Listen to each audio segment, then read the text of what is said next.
Nous sommes au salon Communica à Genève, ici pendant 2 jours. Et je suis très heureux d'accueillir aujourd'hui Pierre Chapa, qui est un serial entrepreneur qui a créé il y a quelques années Quelcou, qu'il a revendu à Yahoo, puis développé un certain nombre d'autres gros projets, grosses plateformes Internet. Et là, il vient nous présenter son nouveau bébé qu'il a créé en 2011, qui s'appelle Tids, qui est une plateforme vidéo publicitaire. Et vous allez nous expliquer ce qu'elle fait aujourd'hui. Vous êtes venu la présenter là, ici, en Suisse. Et donc, heureux de vous accueillir donc, pour présenter justement Tids, qui est aujourd'hui un des leaders mondiaux dans l'affichage publicitaire. Je suis ravi d'être avec vous aujourd'hui de retour à Genève, où j'habite en fait depuis près d'une vingtaine d'années. L'avantage quand on travaille sur Internet, c'est que on peut travailler à distance. Donc j'ai monté toutes les entreprises que vous avez citées depuis Genève, en ayant des équipes dans le monde entier. Donc aujourd'hui, Tids, c'est une plateforme mondiale qui rassemble la grande majorité des médias, par exemple tous les médias suisses, la quasi-totalité des médias français, allemands, anglais, espagnols, italiens, américains, japonais, Amérique du Sud. Nous sommes aujourd'hui 750 personnes employées dans le monde. Et la plateforme que nous avons construite, donc en fédérant tous ces médias, touche 1,2 milliard de personnes tous les mois. Donc donne accès aux annonceurs à une audience qui est très importante, qui est comparable, voire même supérieure, en Suisse très supérieure, à l'audience de nos grands concurrents américains, Facebook et YouTube. Oui, parce que c'est ça. Donc c'est une plateforme, en fait, c'est une intermédiation entre le marché des annonceurs qui veulent communiquer sur des médias et puis les médias eux-mêmes qui ont besoin d'avoir de l'achat d'espace. Vous êtes cet intermédiaire-là. Exactement. C'est-à-dire que nous avons développé des technologies qui permettent d'afficher sur les médias des publicités innovantes qui, au lieu de déranger l'internaute, ce qui est trop souvent le cas dans les publicités, l'intéressent, sont ludiques, interactives.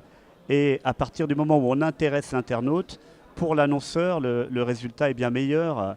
Évidemment, quand vous entamez une conversation avec un consommateur, il faut le séduire plutôt qu'essayer de le forcer à regarder une publicité qu'il n'a pas envie de regarder. Oui, parce que c'est un enjeu. Donc vous avez démarré par la vidéo, qui est généralement un peu plus qualitative que la banner, j'allais dire, traditionnelle.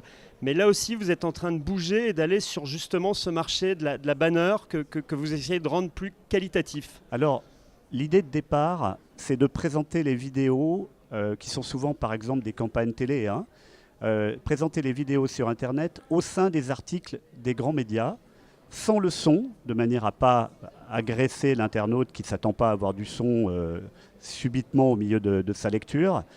Et cette idée, nous l'avons poussée beaucoup plus loin, d'une part en enrichissant les campagnes télé par des éléments complémentaires, par exemple présenter le catalogue de l'annonceur à côté de la vidéo pour permettre à l'internaute d'aller plus loin. Aujourd'hui, nous avons également réinventé le display, ce qu'on appelle le display, c'est-à-dire ce que vous avez appelé les bannières, ouais, l'affichage classique. en particulier sur smartphone. On peut faire des expériences de communication publicitaire avec les internautes qui sont géniales sur smartphone. Par exemple, la toute dernière innovation, c'est ce qu'on appelle la réalité augmentée.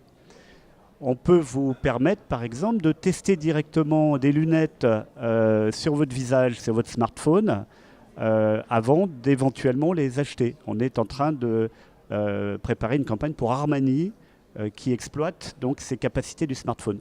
Alors comment le modèle économique, vous reversez un pourcentage chez l'éditeur, donc chez les médias, c'est ça qui héberge votre système publicitaire, et vous vous rémunérez également du côté des annonceurs et des agences qui utilisent Tids?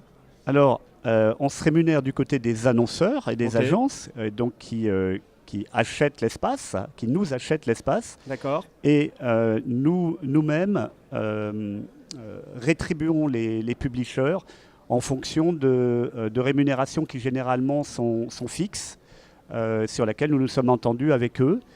Ça, c'est le premier modèle. Et le deuxième modèle, c'est que nous mettons toute notre technologie à disposition des éditeurs eux-mêmes pour leur force de vente directe. Donc, vous avez un studio d'ailleurs aussi, vous pouvez faire des prestations, c'est ça, quasiment de la production pour les annonceurs. Oui, alors, on n'est pas une agence de créa, mais on peut aider les agences de créa, à travailler, aider les annonceurs, en particulier sur le mobile.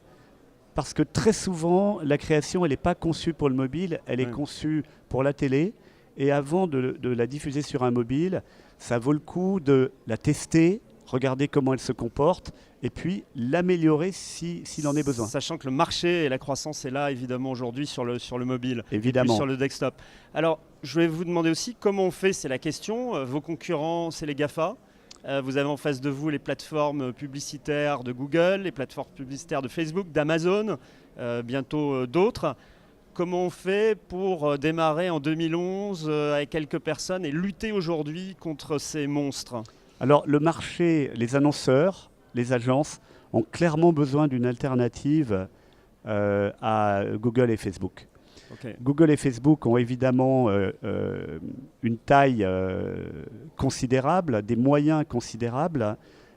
Ça ne veut pas dire que dans tous les pays, ils ont une audience si importante que ça. Hein. Par exemple, en Suisse, nous avons beaucoup plus d'audience. Nous touchons 84% des internautes, alors que YouTube et Facebook sont dans les 60%. On rappelle parce que tous les médias suisses travaillent avec nous. Donc du coup, vous avez une audience supérieure à celle de Facebook ou de Google. Okay. Voilà. En termes de qualité de contexte pour diffuser les publicités, on est dans un contexte éditorial produit par des journalistes professionnels, donc est une garantie de qualité. Donc le qualitatif. Par rapport à ce que vous pouvez trouver dans un newsfeed avec les vidéos de chats quand ça n'est pas d'autres types de contenus plus ou moins incontrôlés. Donc le marché est vraiment demandeur d'une alternative de qualité et là on apporte en plus la puissance en rassemblant tous les médias sur notre plateforme et une capacité d'innover qui est propre aux startups finalement par rapport aux entreprises qui sont trop grosses aujourd'hui comme Google et Facebook. Donc vous êtes 700 mais vous restez dans cet esprit de startup. Exactement. Alors néanmoins, vous avez rejoint l'année dernière un très grand groupe média et télécom, Altice, fondé par Patrick Drahi, qui a par exemple en France SFR et BFM. Et donc pourquoi ce choix? Alors Altice a remplacé nos investisseurs financiers. Là où j'avais jusqu'à l'an dernier une douzaine de fonds de venture capital autour de la table, j'ai maintenant un seul actionnaire qui est en plus un grand entrepreneur et non pas simplement un financier, donc avec lequel la communication est beaucoup plus naturelle, les décisions sont rapides et on est tout à fait en phase sur la volonté de grandir encore pour construire cette alternative pour les annonceurs à Google et Facebook. Et le fait d'avoir rejoint justement un groupe média, il n'y avait pas un risque par rapport à vos autres clients qui peuvent être concurrents du groupe Altice? Vous imaginez bien que les autres médias nous ont posé la question, mais nous restons totalement indépendants à l'intérieur du groupe Altice. Il n'y a pas de traitement privilégié pour BFM ou l'Express ou d'autres médias du groupe Altice. Dernière question avant de vous laisser partir animer la conférence ici à Communica où vous présentez TIDS. Voilà, vous avez fait fortune plusieurs fois, vous pourriez rester ici au bord du lac. Vous êtes le patron opérationnel de TIDS. Pourquoi ce choix? Parce que je considère mon travail comme un jeu. Et c'est même le jeu qui m'intéresse le plus parmi toutes les autres choses qu'on peut faire dans la vie. Donc je continue à jouer avec beaucoup de passion. Eh bien, merci beaucoup d'être passé ici. Et puis donc bonne conférence, bon communicat et puis à bientôt. Merci à vous, à bientôt.